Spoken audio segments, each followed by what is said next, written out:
नमस्कार दोस्तों, मैं हूं UK Trivedi, lecturer electrical engineering GPC Sawai Madhopur.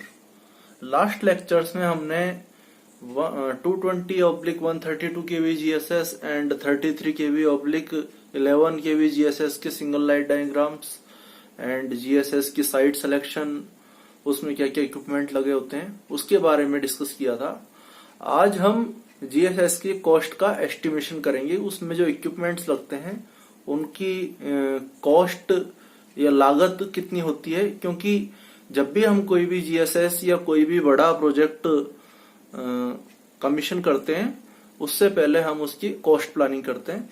तो आइए देखिए GSS की कॉस्टिंग किस तरह से निकाल। देखिए, हम सबसे पहले एक लिस्ट बनाते हैं। उस लिस्ट के अंदर सबसे पहले जो हमारा कॉलम होगा वो होगा सीरियल नंबर, उसके बाद में कार्य का विवरण कि हमें कौन से काम के लिए हमें लागत एस्टिमेट करनी है, उसके बाद में क्वांटिटीज कि कौन से इक्विपमेंट की हमें कितनी मात्रा चाहिए, उसके बाद में दर 1000 रुपए में, मतलब 1000 हमने यूनिट लिए, जो भी कैलकुलेशन होगी वो हमारी हजारों रुपए में है। ये जितनी भी हमारी वैल्यूज लिखी हुई है, मतलब एक नग का कितना कॉस्ट है। फिर मूल्य टोटल जितनी भी हमारी क्वांटिटी है उसको मल्टीप्लाई कर देंगे हम दर से कि एक इक्विपमेंट कितने का है और कितने इक्विपमेंट हमें जरूरत है। वो सारे के सारे जब हम मल्टीप्लाई कर देंगे तो हमारे पास में टोटल वैल्यू आ जाएगी किसी इक्विपमेंट में कितनी लागत होगी। ठीक है, और लास्ट में है कुल मूल्य 1000 रुपए में। तो चलिए आइए देखते हैं। देखिए दोस्तों, क्या होता है, हम इसको अलग अलग कैटेगरीज में डिवाइड करते हैं। सबसे पहले हम एस्टिमेट करते हैं cost of ground and building. तो इसमें जो भी कॉस्ट होती है वो बिल्डिंग की हो या फिर क्वार्टर्स की हो या फिर ग्राउंड्स की हो, जो भी कॉस्ट होती है वो सारी की सारी हम लमसम में लेते हैं। इसकी टोटल वैल्यू निकाल लेते हैं हम, क्योंकि इसकी कोई यूनिट तो हो नहीं सकती कि ये कितने नग चाहिए।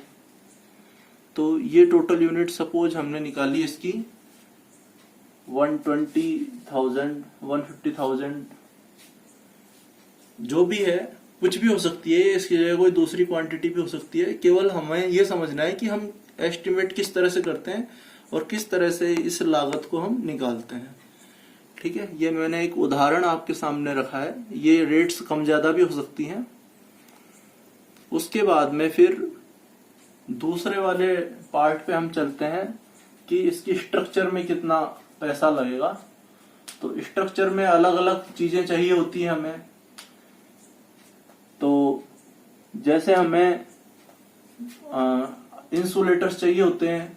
सपोज ये हमें इंसुलेटर चाहिए 11 kV वे के लिए, तो इनका टाइप भी लिखना होता है कि कौन से वाले इंसुलेटर चाहिए और कितनी क्वांटिटी में चाहिए, और उनकी जो रेट होगी वो उसकी दर क्या होगी।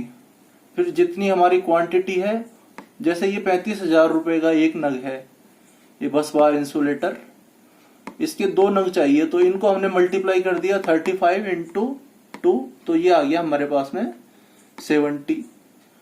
35.5 है तो ये आ जाएगा हमारे पास में 71। ठीक है, इसी तरह से हम सबकी कॉस्ट निकाल लेंगे। उसके बाद में इनमें कुछ चीजें हमें अलग से ऐड करनी होती है। जैसे ये सन्ड्री, लेबर एंड ट्रांसपोर्ट की कॉस्ट है, ये 5% हम अलग से लेके चलते हैं। तो ये 5% को हम इसकी जो लागत होती है उसमें ऐड कर देते हैं, तो ये टोटल जितनी भी कीमत होती है वो आ जाती है उस पर्टिकुलर पोर्शन की। जैसे हमने स्ट्रक्चर की बात करी तो इसकी कॉस्ट जितनी है उसको हम यहाँ पे लिख देंगे टोटल कॉस्ट। उसी तरह से सन्ड्री, ये जो हमारा दूसरा वाला पार्ट है स्विच गियर वाला, स्विच गियर में हमारे जो भी पार्ट्स लगेंगे plus sundry, labour and transport, उसको भी हम ऐड कर देंगे। ये टोटल हमारी कॉस्ट आ जाएगी। उसके बाद में है नेक्स्ट पावर ट्रांसपोर्ट वाला, उसमें जितने भी हमारे कॉस्ट होगी उन कॉस्ट को हम एक साथ में मेंशन कर देंगे, प्लस उसके अलावा हम एक एक्स्ट्रा कॉस्ट और लेके चलते हैं लेबर की और ट्रांसपोर्टेशन की, इन सब की 10% कॉस्ट लेके चलते हैं, उसको भी हम यहाँ पे ऐड कर देते हैं। ये हमें रफ आइडिया लेना होता है ताकि हम इतना बजट उस चीज के लिए सैंक्शन करें, या फिर उसके लिए हम इतना बजट निकाल करके चले, या फिर हमें अनुमान रहे कि हमारा इतना पैसा खर्च होने वाला है किसी भी सब स्टेशन को बनाने के लिए। उसी तरह से और भी कई सारी क्वांटिटीज हैं, बहुत सारी क्वांटिटीज या बहुत सारे खर्चे होते हैं जब भी हम कोई बड़ा प्रोजेक्ट या सब स्टेशन बनाते हैं। उसके बाद में हम नेक्स्ट चलते हैं। ये हम जितनी भी कॉस्ट है उन सबको हम अलग अलग सेक्शंस में डिवाइड करके उन सबको अलग अलग कैलकुलेट कर लेते हैं। उसके बाद में फिर इनकी टोटल कॉस्ट लिख लेते हैं। जैसे ग्राउंड एंड बिल्डिंग में कितने पैसे खर्च होंगे, सपोज 1350,000 रुपए हैं। ये हमने जो भी पैसे लिखे हैं वो सारे के सारे 1000, मतलब मैंने अगर 1350 लिखा है तो ये 1350 रुपए नहीं है, ये 1350,000 रुपए हैं। ओके। इसी तरह से स्विच गियर में हमारा 824,000 रुपए है। पावर ट्रांसफार्मर में हमारा 2460,000 रुपए है। और ये जो और दूसरी हैं, ये सारे के सारे टोटल हमने जो लास्ट पेज पर हमने देखे थे वो सारे के सारे हमने एक साथ में क्यूमुलेटिव लिख लिए अलग अलग पार्ट के।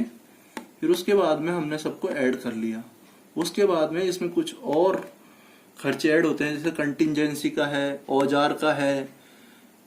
ये सब जोड़ने के बाद में हमारा 6375.64 रुपीज ये हमारा खर्चा आया।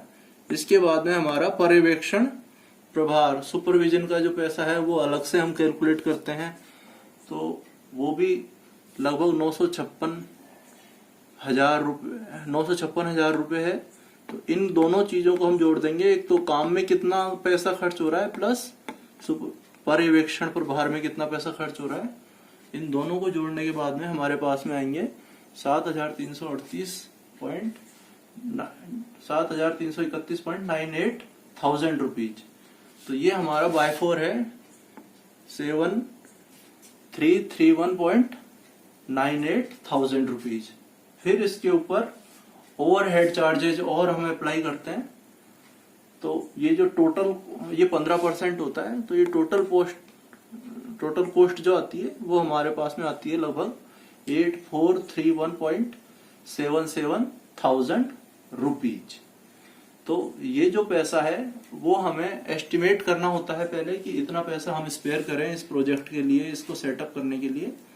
उसके बाद में फिर हम इस प्रोजेक्ट को स्टार्ट करते हैं जब हमारी फाइनेंशियल प्लानिंग हो जाती है। तो ये इस तरह से हम कैलकुलेट करते हैं कि हमें जब भी कोई जीएसएस को सेटअप करना है तो उसमें लगभग कितना खर्चा आएगा, उसको इस तरह से कैलकुलेट करने के बाद में फिर हम उसको फर्दर कैरी ऑन करते हैं। Thank you.